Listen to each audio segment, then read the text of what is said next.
রূপসী বাংলার কবি জীবনানন্দ দাশের ১২৭তম জন্মবার্ষিকী উপলক্ষে বরিশালে চলছে ৩ দিনের জীবনানন্দ দাশ মেলা। ব্রজমোহন কলেজ মাঠে উত্তরণ সাংস্কৃতিক সংগঠনের উদ্যোগে এই মেলার আয়োজন করা হয়েছে। বিধান সরকারের প্রতিবেদন। বরিশাল নগরীতে জন্ম এবং বেড়ে ওঠা কবি জীবনানন্দ দাশ ব্রজমোহন কলেজে লেখাপড়া করেছেন। পরে এখানেই শিক্ষকতা করেন তিনি। মেলায় আসা শিক্ষার্থীরা বললেন তারা গৌরববোধ করছেন কবির স্মৃতি বিজড়িত এই কলেজে পড়তে পেরে। জীবনানন্দ দাশ প্রকৃতির কবি, উনি আমাদের এই ক্যাম্পাসেই পড়াশোনা করেছেন, এই ক্যাম্পাস থেকে বড় হয়েছেন। আমিও এই ক্যাম্পাসের ছাত্র হিসেবে গর্ববোধ করি। আমাদের গর্ব জীবনানন্দ, এবং আমাদের এই সেলিব্রেশনের মাধ্যমে সবাইকে জানানো যে আমরা জীবনানন্দকে মনে রেখেছি, মনে রাখবো আজীবন।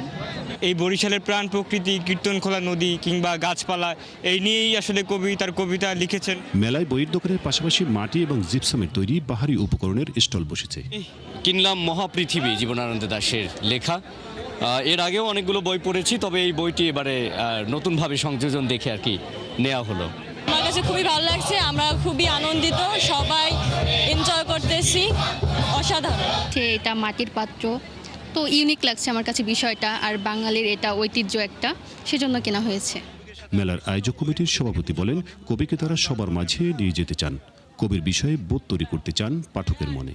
করবার মূল উদ্দেশ্য হয়েছে আমরা বরিশালের সাধারণ মানুষ সহ যে পাঠকরা আছে সহজলভ্যভাবে কিভাবে জীবনানন্দকে চর্চা করা যায় সেটি বোধ নির্মাণের জন্য আমরা মেলাটি করে থাকি। মেলার উদ্বোধনীতে প্রধান অতিথি সিটি কর্পোরেশনের প্রশাসক বলেন, জীবনানন্দ দাশকে নিয়ে গবেষণা করার দরকার রয়েছে। তিনি কেবল বরিশালের নন, সারা বাংলার কবি। বাংলাদেশের উচিত, উনি বরিশালের কবি ছিলেন। বরিশালে ওনার যে জন্মভূমি আমরা জানি, সেটাও কিন্তু এখন আর নাই, সেটা বেদখল হয়ে গেছে। কিন্তু ওনার জন্য সিটি কর্পোরেশনের একটি লাইব্রেরি আছে, সেটাকে সংরক্ষণ করা, ওনাকে নিয়ে কিছু গবেষণা করা, এটা আমরা চিন্তা করেছি। আর এই কলেজের একটা তাদের দাবি ছিল জীবনানন্দের একটা মুরাল তৈরি করা, সেটা আমি ছাত্রী হিসাবে বর্তমান ছাত্রছাত্রীদের দাবির সাথে এক হয়ে যদি এটা যত দ্রুত করা যায় সেটা আমরা চেষ্টা করব। মেলায় প্রতিদিনই কবিকে নিয়ে আলোচনা সভা এবং সাংস্কৃতিক অনুষ্ঠান থাকছে। শুক্রবার থেকে শুরু হওয়া মেলা শেষ হবে রবিবার। বিধান সরকার, ৭১, বরিশাল।